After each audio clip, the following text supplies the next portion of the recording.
Bienvenidos a este canal de YouTube Tendencias de Nuestro Tiempo. El día de hoy el pastor Natividad Ramos en la iglesia El Camino de la Fe presenta el mensaje de la palabra de Dios en la carta del apóstol Pablo a los Gálatas en el capítulo 4 del verso 20 al 25. Y el tema de este mensaje es el conflicto de Ismael con Isaac. Desde la ciudad de Monterrey, Nuevo León, México, nuestro hermano con ustedes.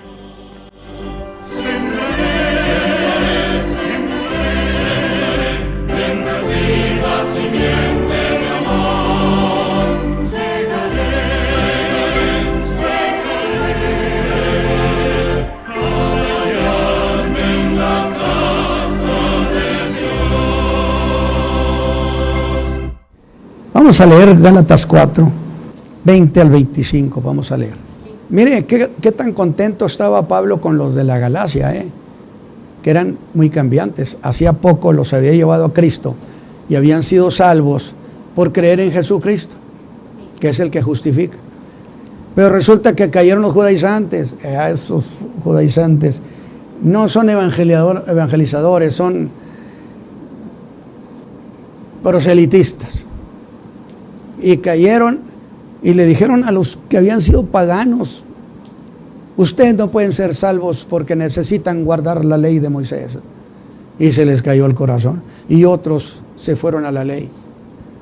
Mire qué contento estaba Pablo. Querría, cierto, estar ahora con vosotros. ¿Cómo me gustaría estar con ustedes?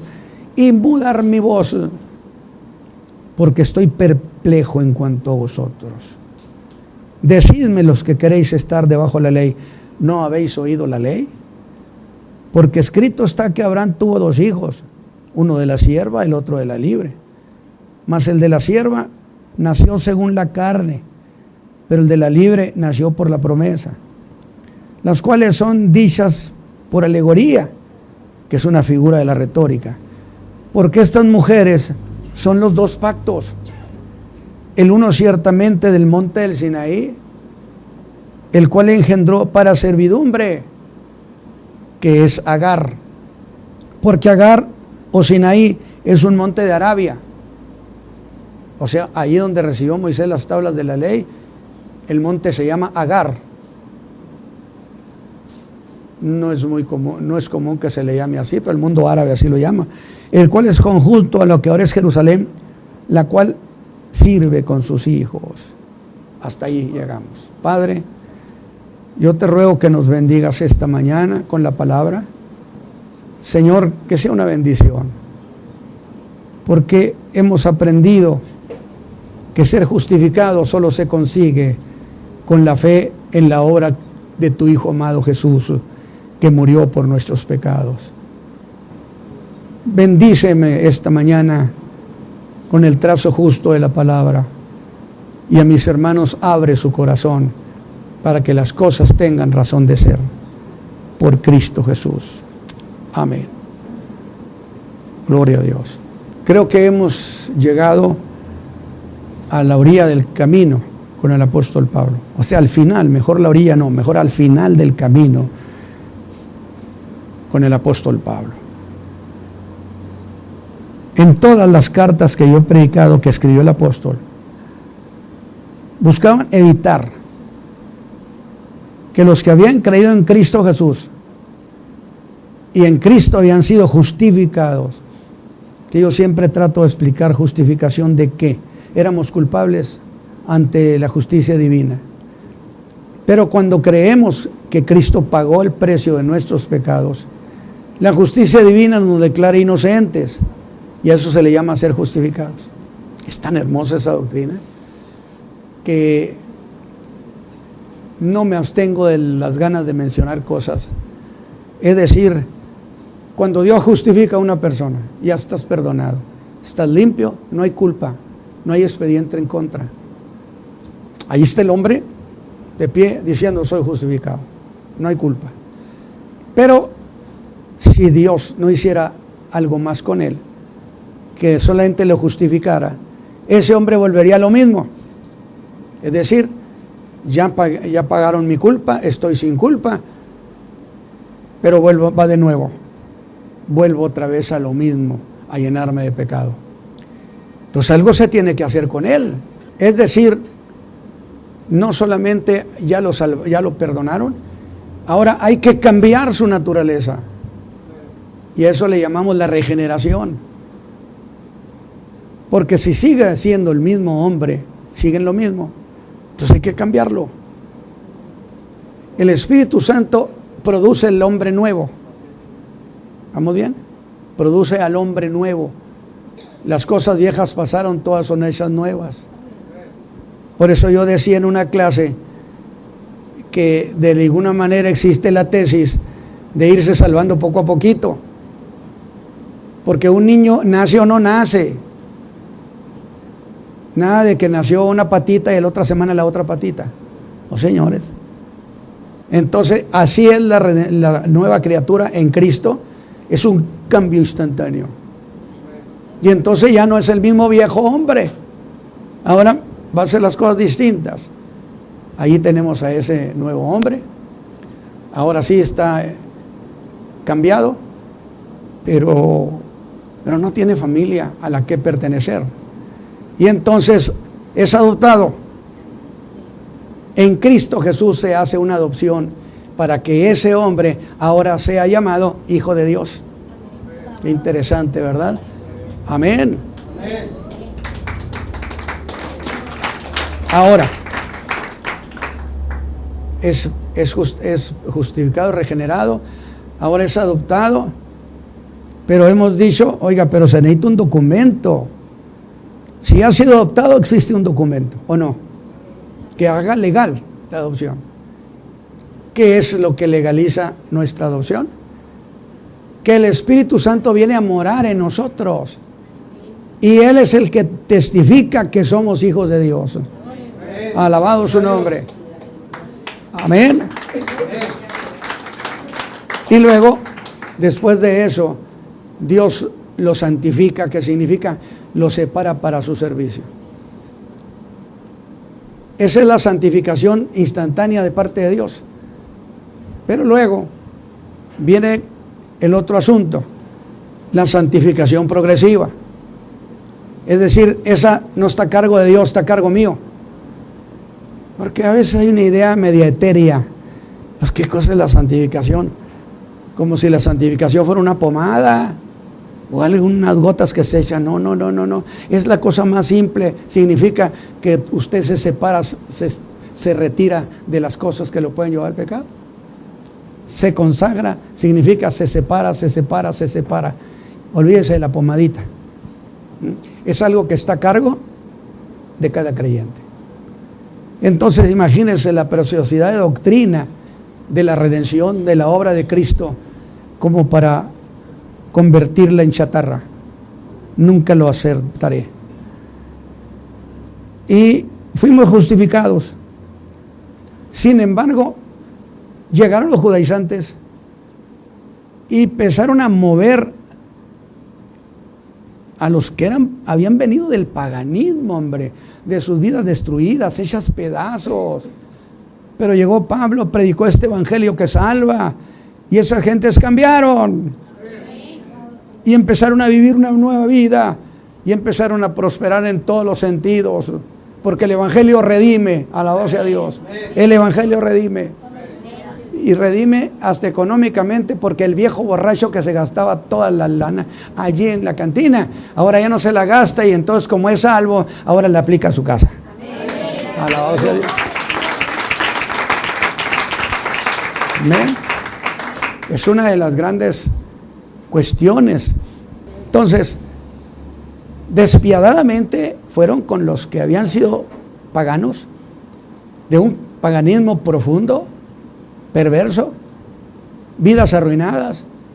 El mensaje de Cristo los transformó, les dio una nueva ilusión, porque Cristo es ilusión, Cristo es esperanza. Alabado sea Dios. Cuando menos eso creo yo. Eso es lo que yo pienso. Eso es lo que yo pienso. No más, eso es lo que la Biblia enseña. Para que no se quede con que yo creo, yo pienso, yo me imagino. No. Es lo que la Biblia dice que es. El que esté en Cristo, nueva criatura es. Las cosas viejas, todas son hechas nuevas. Sin embargo, estos llegaron, ya eran justificados. ¿Quién los justificó a esos paganos? ¿Quién los justificó a esos paganos que ahora tienen nueva vida? Cristo Jesús los justificó, los hizo inocentes, porque dice: yo pagué por sus pecados. Alabado sea Dios. Alabado sea Dios. Pero ahora, ¿qué hacen los judaizantes? Los convencen para que se muevan al judaísmo, porque en el judaísmo la tesis, la ley no enseña eso. Ese es lo que he dicho. Porque a veces se piensa que la ley y la gracia están de pique, que están en contra uno de otro. No, Señor. La ley y la gracia son hermanas, porque las dos vienen de allá del Altísimo Dios. Y la ley diría: yo nunca he dicho que yo justifico a nadie. Eso están diciendo estos intérpretes. Los judaizantes que dicen que por las obras de la ley, yo no he dicho eso. Lo único que he dicho, porque Dios lo dijo, que el que guarde todos los mandamientos vive, tiene vida eterna. ¿Sí? Y le digo, entonces dice, lo que pasa es que nadie en la tierra pudo guardar los mandamientos. Lo que significa, no hay manera de ser salvo por la ley, porque nadie puede guardarla, a menos que ustedes tengan a alguien notorio que sí los guardó. Yo lo único que tengo anotado es a Cristo Jesús, que guardó la ley de principio a fin. Alabado sea Dios. Y entonces el apóstol Pablo envía precisamente esta carta a los Gálatas, que está muy contento, ¿verdad? Quisiera estar allí con ustedes y mudar mi voz, que significa apretar el tono, porque me tienen sorprendido, asombrado, que tan pronto os hayáis dejado el Evangelio de Cristo. En la carta a los Hebreos, Pablo había hablado de la superioridad de Cristo sobre los ángeles, sobre Moisés. Esto cómo molestaba a los judíos, esta tesis. Y yo le voy a decir algo, que alguna vez lo planteé también, cuando estaba hablando en la carta a los Corintios. Pablo tenía mejor posición que la de Moisés. Y eso al judaizante le cae como cayó la bomba en Hiroshima. Sí. ¿Por qué? ¿Cómo es posible? Es sacrilegio afirmar semejante barbaridad. Moisés recibió el pacto y Dios lo nombró representante de ese pacto, ministro de ese viejo pacto. Claro que era una posición de gloria. Sí, pero Pablo dice: mas yo soy ministro de Jesucristo, bajo mejor pacto que el anterior. Y si el pacto que anuncio en Cristo es superior al de Moisés, mi posición es mejor que la de Moisés. Alabado sea Dios. Y esas cosas yo las guardo en mi corazón desde hace muchos años, porque no he querido ser superficial en la fe. Si yo digo es esto, tengo que explicar por qué es esto y no lo otro. Eso es entender la fe. Y yo he querido a esta iglesia enseñarle lo mejor que puedo. No es lo mejor, debería ser mejor, pero es lo mejor que puedo. Y yo espero que haya sido una bendición todos estos años. Así que Pablo está decidido a dar por terminada esta discusión. Y es entonces cuando trae a la escena, la historia familiar del Génesis 16 hasta el 18. Se manda a traer a 2 hijos de Abraham, que no fueron los únicos, pero los que nos interesa son 2, Ismael e Isaac. Y 2 mujeres, madre de estos muchachos. Uno de ellos, Ismael, la Escritura lo llama como hijo de la carne, porque nació como resultado de una estrategia carnal que Sara le propuso a Abraham. Es decir, no he podido tener hijo, además soy estéril de toda la vida y soy una anciana. O sea, ya no hay, el camino ya llegó a su fin, ya se cerró, ya no se puede. Entonces hay que ayudarle a Dios a resolver el problema. Yo siempre he dicho, no le ande ayudando a Dios a resolver los problemas, Él sabe cómo hacerlo. Amén, hermanos. Amén. A Dios nunca le dé instructivo, Él sabe cómo se hacen las cosas. Es extraordinario pensar adecuadamente, ¿eh? Yo siempre me he cuidado de no darle instrucciones a Dios. Además que por supuesto, pues no me haría caso. Si Él es, por eso el Espíritu Santo lo envía para que nos ayude a pedir como conviene. Que quiere decir que muchas oraciones no las hacemos como conviene. Y como no convienen, son inútiles. Y nuestras oraciones se van al apartado de los desperdicios. O mejor dicho, al apartado de los improcedentes para que se oiga más bonito. ¿Cuántas oraciones nuestras estarán en ese tenor? Y es que Sara, al desesperarse por no tener hijo, dijo, es cierto que Dios prometió a Abraham que te iba a dar un hijo, pero nosotros acá en el oriente tenemos costumbres, y es lícito y es correcto que tomes a una de mis siervas y que ella tenga un hijo, y ese hijo se convierte en mi hijo. Y era legal en ese tiempo y en ese medio. Entonces le propuso, aquí tengo a mi sierva Agar, que ella tenga el hijo. Es decir, Dios ya les había hecho una promesa, pero ellos quisieron ayudarle a Dios, echarle una manita a Dios, y miren la manita que le echaron, 2 naciones con problemas bastante graves. Por eso bueno es confiar en lo que Dios dice. Amén. Alabado sea Dios. Porque Dios nunca llega ni más tarde ni más temprano, siempre llega a su tiempo. Dios es puntual. ¿Estarán de acuerdo conmigo? Dios es puntual. Por eso espera en Él y Él hará, dice la Escritura. A menos que no sea cierto, hombre. A menos que sean para entretenernos. No te quejes tanto, mira. No, si la Escritura, yo la Escritura la tomo como la palabra de Dios. Y Dios lo que ha dicho, no lo pervierte. Dios siempre cumple lo que ha prometido. Pero Sara se desesperó y Abraham se desesperó, y entonces nació Ismael. Pero no nació producto de algo que Dios le hubiera prometido. Nació, dice la Escritura, de la carne, una decisión carnal, un resultado, no de haber prometido. Dios no le prometió nada. Mientras que Isaac, digo, la viejita, es que es muy interesante, porque para Dios nada es imposible. Dios nunca se ve en un callejón sin salida donde usted diga, a ver cómo, aquí no va a poder Dios. Dios es experto en resolver los imposibles. Yo así lo creo, no sé usted si lo crea también. Alabado sea Dios. Yo lo creo con todo mi corazón. Por cierto, ese día dice que Abraham estaba afuera de su tienda y vio venir a 3 varones. Es interesante que cuando Dios decidió antropomorfizar, o sea, tomar forma humana, decidió presentarse en forma varonil y no como reptiliano y no como marciano. Quiere decir que nos honró a los de la tierra. El que Dios visite al hombre es honroso a más no poder. Para estar de manteles largos, alabado su nombre.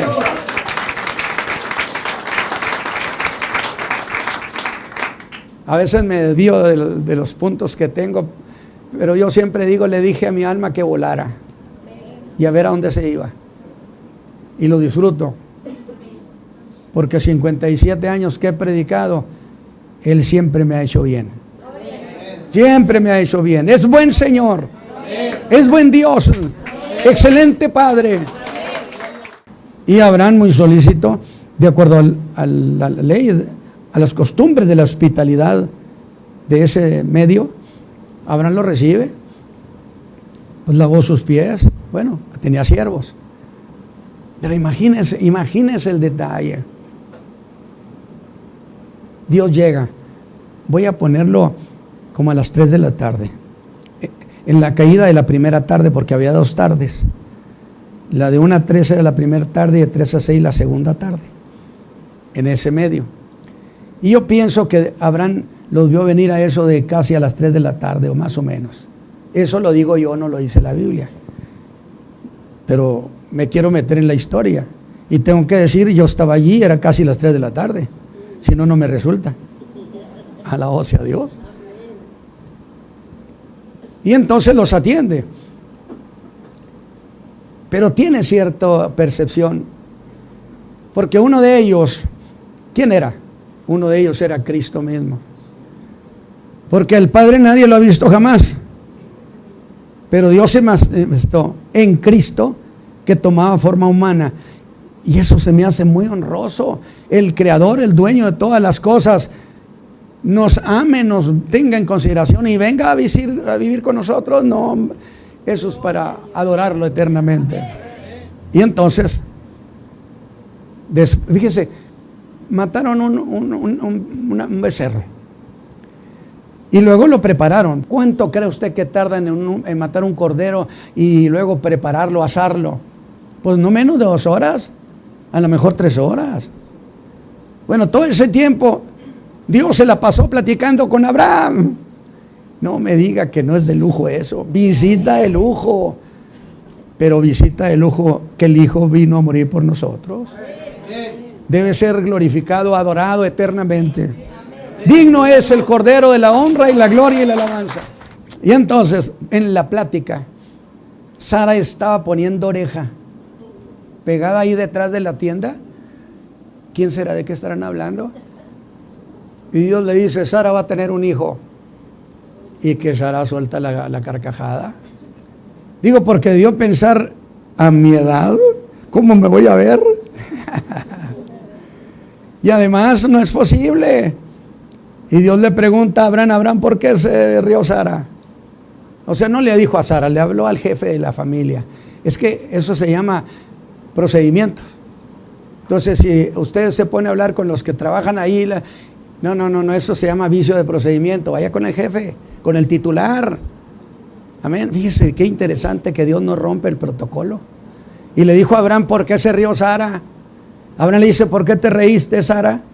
¿Yo reírme? No. Es increíble que hasta Dios mismo le dijo que no era cierto. Digo, no, con eso digo todo. En este año de la mujer. Con eso digo todo. Fue capaz de decir que Dios estaba equivocado, que ella no se había reído. Y Dios le dijo, basta, te reíste. Se acabó. No me voy a poner a alegar, dijo Dios, con ella. Pero te voy a visitar y Sara va a tener un hijo. Es una promesa que te estoy haciendo. Alabado sea Dios. Es una promesa. Por eso le dijo, en ti serán benditas las familias de la tierra. A eso se le llama promesa. ¿Quién iba a ser el que iba a bendecir a las familias de la tierra? Ese es el pleito de la promesa, no otra cosa. Y entonces cuando nace Isaac, le llaman el hijo de la promesa. porque no nació por una cuestión carnal. No era posible, es más, imposible. Oiga, pero imagínese lo que Dios hizo con ella. Era una ancianita y Dios la rejuveneció para ser capaz de procrear. Dios vuelve las cosas como quiere. Alabado sea Dios. No hay imposible para Dios. No lo hay. Y ese que hace esas cosas es nuestro Salvador, ¿eh? Así que tengamos muy presente quién es el que nos salvó, es el mero mero. Y que está sentado a la diestra de su Padre. Y estar a la diestra es ser el de la influencia. Por eso se dice, ¿quién es la mano derecha del Señor? No, don fulanito. No, pues ese tiene palanca. Pues Cristo es la mano derecha de su Padre. Y Cristo tiene palanca. Alabado sea Dios. Y lo que le pidieres al Padre en mi nombre, creyendo, yo lo haré. Amén. Los discípulos, la noche que Jesús fue entregado, nunca habían tenido nada. Es decir, nunca habían recibido nada por oración. Y Jesús les dijo, nada tenéis, porque nada habéis pedido. Y cuando pedís, pedid mal.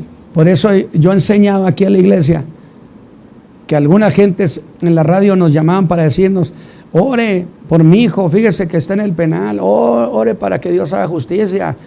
Y yo les preguntaba, ¿y está usted seguro que no es culpable? Porque si su hijo es culpable y pedimos justicia, lo van a refundir. ¿Qué le parece si mejor le decimos a Dios que tenga misericordia? Alabado sea Dios. Pedir como conviene. De tal manera que Isaac nace, tan solo porque Dios se lo había prometido. Y nació a pesar que Sara era estéril y además anciana. Ustedes pueden forjarse la idea, hermanas que tienen familia, lo que eso significó, el ser fortalecida en su organismo. Para que esa mujer, pues se vio este joven, o sea, tuvo que rejuvenecerla. Bueno, eso de que tuvo es un decir mío, porque Dios no tiene que, Dios puede hacer como quiera. Pero yo pienso que cada cosa es según su género y su especie. Y si ella iba a quedar embarazada, iba a tener un hijo, iba a ser muy consecuente con la figura femenina que se iba a ver, que se iba a ver como una mujer rejuvenecida. Amén. Amén. Y entonces, poco tiempo después, cuando ya nacieron los dos hijos, Ismael e Isaac, poco tiempo después se puso de manifiesto que eran incompatibles. La incompatibilidad entre estos dos hijos y entre estas dos madres. Y eso, la incompatibilidad era por causa de la herencia. ¿Por qué? Porque Ismael interpretaría, y Agar también, es mi hijo, el mayor, el que tiene el derecho. Y visto desde ese punto de vista, pues sí podía ser posible un reclamo. A ver, espéreme. Mientras que Sara decía, de ninguna manera, porque él nació producto de la promesa. Legítimamente mi carne y mi sangre. El otro es adoptado. Por lo tanto no tiene la legitimidad que tiene mi hijo. Pero el pleito estaba macizo, estaba duro. Y lo que hizo que Sara le dijera a Abraham, echa fuera a esta sierva y a su hijo. O sea, córrelos. Y a mí se me hace muy drástico. Le dijo, echa fuera a esta mujer y a su hijo, córrelos. Oiga, y cuando Sara lo corre, porque Sara hizo eso, bueno, había de por medio una herencia, ¿sí o no? ¿Qué herencia era? Es decir, no se piense en vacas, en caballos, en bienes materiales, no. La promesa era, va a ser el que por causa suya se bendiga las naciones de la tierra. Alabado sea Dios. Eso es el trasfondo de decir hijo de la promesa. Isaac era hijo de la promesa, producto de lo que Dios le había dicho a Abraham. No de tu simiente bendecirá a las familias de la tierra. Y yo soy un privilegiado y un salvado por el hijo de Abraham que me dio a mi redención. Alguien me dijo, ¿tú siempre aceptas eso? ¿Por qué no aceptas lo de la ley? Estamos hablando de cosas distintas. Y si a mí me ponen a escoger, le dije, entre Jerusalén y Cristo, escojo a Cristo. Alabado sea Dios. Y si me ponen a escoger entre Pedro y Cristo, escojo a Cristo, porque Cristo es el que murió en la cruz del Calvario. Alabado sea Dios. Echa a esta mujer. Y el día que la corrieron, pues nomás le dio una ración de comida y algo de agua. Y vete. Así estaban las cosas, tan bravas. Que ahí surgió una historia encantadora. Yo le decía a la hermana Adriana, como le gusta mucho leer el Génesis, yo le decía, qué historias tan bonitas, emotivas. Oiga, y allá en el desierto, donde la corrió, en el desierto, el muchacho empezó a desfallecer, Ismael. Y Agar se retiró, lo dejó en una de las dunas, muriéndose de sed y de hambre. Y se retiró para no verlo morir. Fíjese lo que era la decisión de Sara: vete, mándalo para afuera, lo que les pase no es mi problema. Y es la verdad, porque Sara estaba peleando duro y que tenía razón. Y fue cuando el muchacho clamó allá en el desierto, Ismael, porque Ismael, el padre de los árabes, Ismael tenía enseñanza de Abraham su padre, y la usó y clamó a Dios. Y un ángel vino y le dice a Agar: Agar, yo sé dónde está el muchacho. Qué preciosidad de respuesta para las madres que andan buscando a sus hijos y no saben dónde quedaron. Es extraordinario. Yo sé dónde está el muchacho. Y abrió una fuente el ángel y le dijo: a él también lo voy a engrandecer, y 12 príncipes habrán de salir de él. Lo que sí te digo, será fiero, y la mano de él contra todos y la de todos contra él. Haz de cuenta el muchacho peleonero del barrio. Bravo Ismael, el padre de los árabes. Pero Dios mismo aceptó que hubiera hecho Sara eso, porque no va a heredar, ese muchacho no va a heredar junto con mi hijo, porque iba a ser un conflicto permanente. Pero Pablo ha traído a memoria a estos dos, producto de una alegoría, que es una figura de la retórica, donde está representando a estos dos muchachos y también a Agar y a Sara como dos testamentos. Y así lo dice, porque Agar y Sara son dos testamentos. Entonces es una alegoría, una figura de la retórica, que la alegoría tiene el problema de que es muy fácil caer en la fantasía, porque puedo alegorizar muchas cosas, que casi es lo mismo que espiritualizar. ¿Qué es lo que dicen de la segunda venida de Cristo? Que va a ser espiritual. No, si se predica eso, va a ser espiritual. ¿Y la primera cómo fue? Digo, porque si es la segunda, tiene que ser como la primera. ¿Y la primera cómo fue? Que el Verbo se hizo carne y habitó entre nosotros. Amén. Alabado sea Dios. Que vivía ahí a la vuelta de la esquina, el hijo de María y el hijo de José, como se creía, pero vivió entre nosotros. Entonces, esta alegoría no puede caer en la fantasía, porque esta alegoría apela a dos muchachos que vivieron en términos históricos, nacieron en tiempo y lugar y está registrado en la historia. No puede ser espiritualizado. Es decir, la segunda venida de Cristo tiene que ser como la primera. ¿Qué hizo la primera? En carne vivió entre nosotros y vino a la tierra, hasta aquí. No se quedó en el aire, vino hasta aquí. ¿Cómo debe ser la segunda? Que venga otra vez hasta aquí. Porque así como se fue, dijo el ángel, así vendrá, como lo habéis visto ir. De tal manera, Pablo no olvida que con ello está representando la ley y la promesa.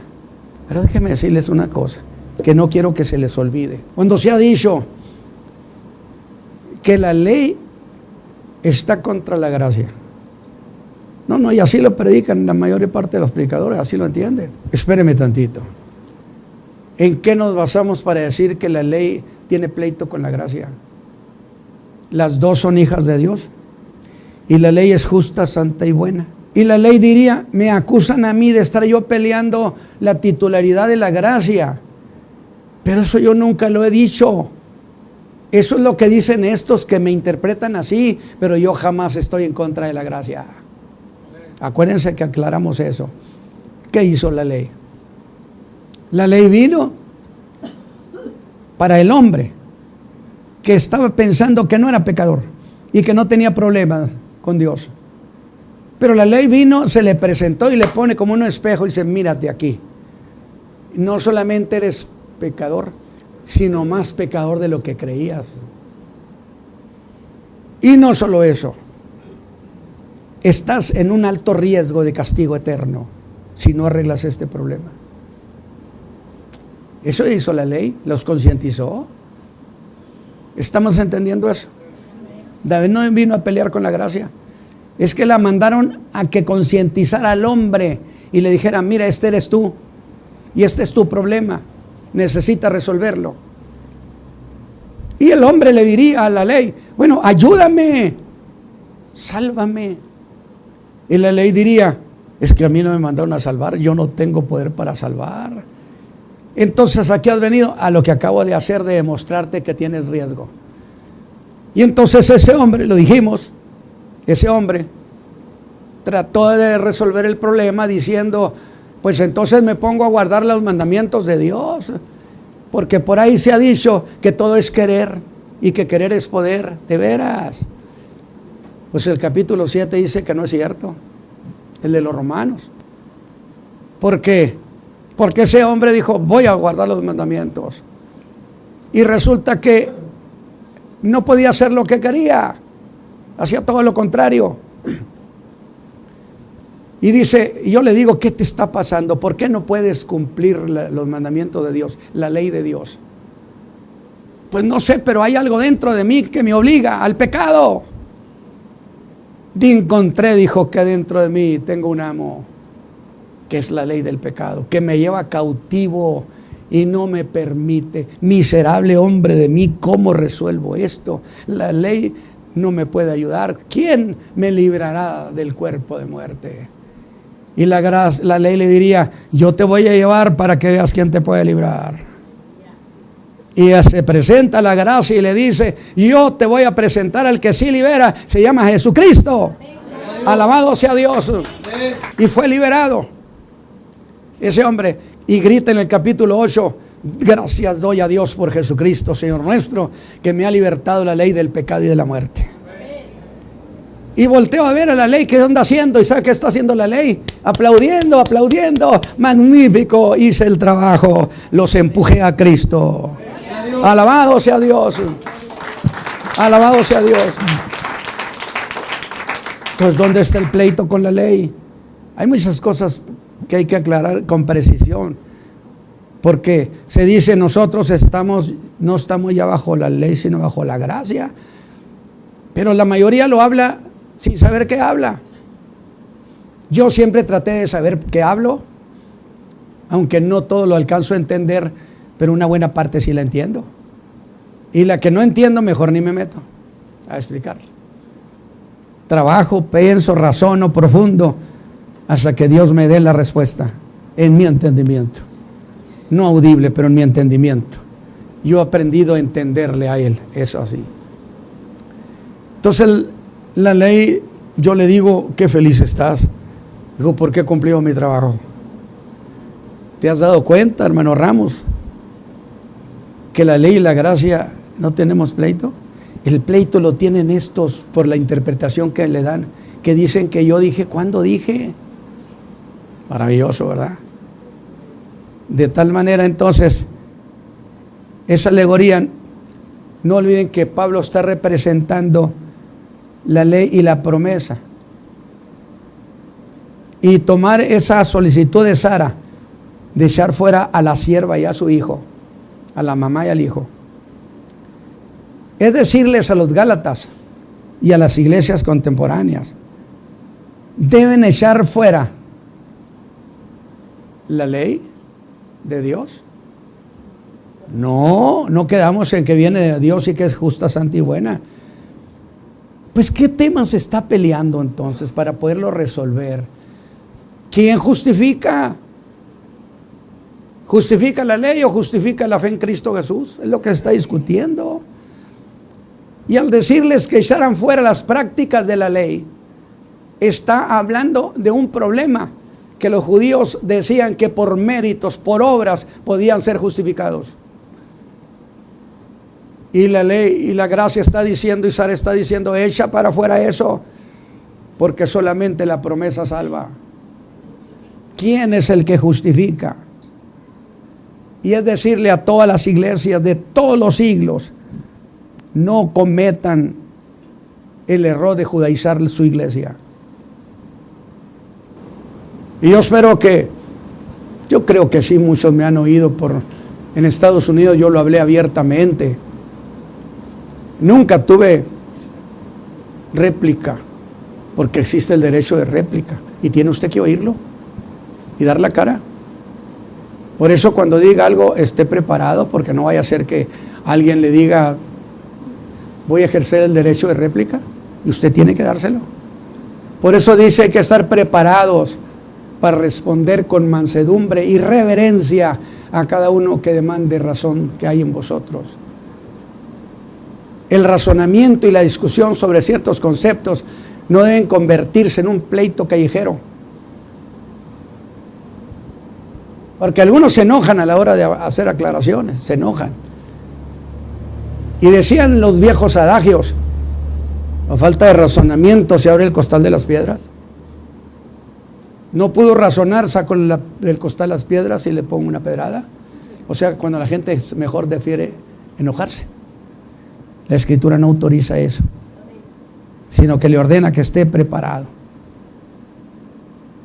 Así que nosotros fuimos más allá de esos muchachos, fuimos a sus madres. Y con ellas Pablo va más allá y dice en el versículo 20, estas dos mujeres son dos pactos. Son ciertamente, uno ciertamente del monte del Sinaí, el cual da hijos para servidumbre, que es Agar. Una de esas mujeres representaba el pacto de la ley. Y Agar era esclava y tenía hijos para esclavitud.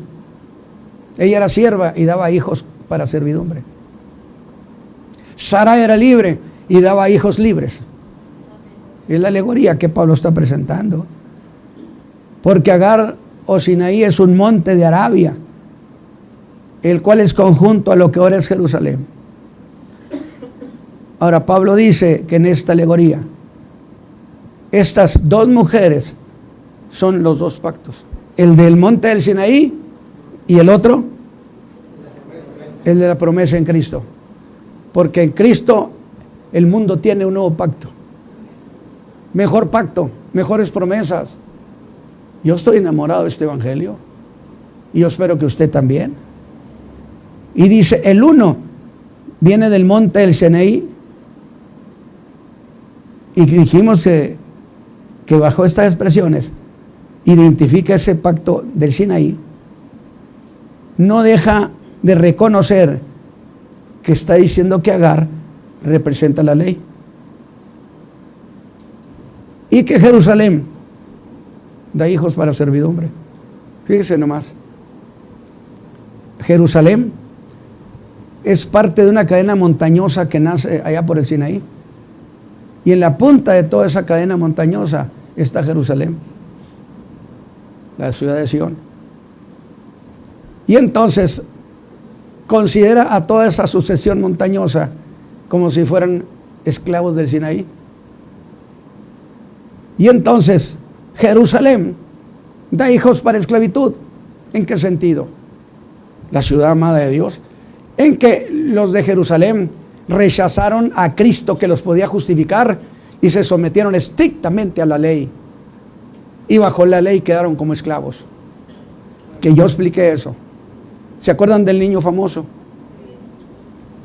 El niño famoso traía ¿qué? Un ayo, era un siervo que lo llevaba a la escuela. Otro que se encargaba de su seguridad personal. Y un tercero que le cuidaba la administración de su herencia, pero que no podía entregársela hasta que el muchacho tuviera cierta edad. De tal manera que cuando usted veía a una persona que cargaba un ayo, quiere decir que no podía heredar, porque todavía no tenía edad de heredar. Y entonces el razonamiento de Pablo es: los que quieren estar bajo la ley son los mismos que quieren traer ayo, y el que tiene ayo no puede heredar. Se hereda solamente en Cristo Jesús, que es el heredero. Alabado sea Dios. Pero eso tiene un problema. ¿No es Sara en todo caso la madre de los hijos de Israel? ¿No sería más propio que Sara representara a Jerusalén y a sus hijos? ¿Lo hace? ¿Por qué Pablo, al hablar de Jerusalén y los hijos de Israel, no sería más propio? ¿Por qué Pablo, al hablar de Jerusalén y sus hijos, pone a Agar como madre de ellos? Aquí esto se empieza a poner un poquito crítico, me refiero en procesar esa idea. Le decimos a Pablo: ¿por qué pones a Jerusalén como sierva de Sinaí? ¿Por qué razón? A ver si se entendió. ¿Por qué razón? Porque ellos, los de Jerusalén, siguen dependiendo del Sinaí al mantenerse bajo la ley. Y la ley no es mala, sino querer que la ley los justifique por las obras. Allí es donde está el conflicto y el error. La ley diría: yo nunca jamás he dicho que justifico a nadie. Yo solamente vine a hacer un trabajo y lo hice bien. Son ustedes los que están interpretándome de esa manera. De tal manera que sostengo que la ley no tiene conflicto con la gracia. Y no puede tenerlo, porque Dios la envió a hacer un trabajo. Ella cumplió perfectamente bien. No la encontramos aplaudiendo ahí al hombre que encontró a Cristo. No es incompatible entonces que se diga que Jerusalén y sus hijos son siervos de Sinaí. Ese tipo de mensaje y qué tipo de cosas, pues no puede uno durar mucho tiempo. Bien decían los predicadores: el que predica 15 minutos no sabe lo que dice, no dice lo que sabe. En 15 minutos no puede hacer mucho. Pero el que predica más de 45 minutos ya no sabe lo que dice. Yo espero saber todavía lo que estoy diciendo. Alabado sea Dios. Alabado sea Dios. ¿Por qué razón? No es propio decir que Jerusalén y sus hijos son hijos del Sinaí, donde es Agar, porque ellos rechazaron que Jesús los justificara. Si ellos hubieran aceptado que Jesús los justificara, entonces sería la madre de arriba, la Jerusalén de arriba, que es la que viene del cielo, donde vivirán los creyentes en Cristo Jesús. Y no me pida que le explique esa Jerusalén que viene de arriba, porque yo no la entiendo bien. Digo, para ser más práctico, me estoy quitando un problema de encima. Oiga, explíquenos eso. No, pues que yo mismo no lo entiendo del todo. ¿Y para qué voy a andar diciendo lo que no digo, lo que no sé? Pero Pablo dijo, nomás que no me lo aclaró, pero Pablo dijo: esa es la Jerusalén de aquí, la de abajo. Es hija de Monte Agar, hija del Sinaí, hija de la ley. Porque Jerusalén con todos sus hijos no quisieron a Cristo que los justificara la ley. Se fueron con el Sinaí. Ahora sí está correcto, ¿no? Pero hay otra Jerusalén, dijo la Jerusalén de arriba. Esa es libre, porque allí están todos aquellos que hemos sido redimidos por Cristo, porque los judíos están bajo el pacto del Sinaí. En lo personal, creo que esta figura no tuvo que ser forzada para significar lo que Pablo está significando. Hasta aquí diríamos que todo va bien en esa alegoría. Pero ¿cómo aplicarlo a la ley, eso de echarla afuera a la sierva y al hijo? ¿Significaría o no echar fuera de la práctica de la iglesia cristiana toda práctica del judaísmo? Porque el judaísmo en su ley ceremonial tiene símbolos, tiene figuras, tiene muchas figuras de ese carácter.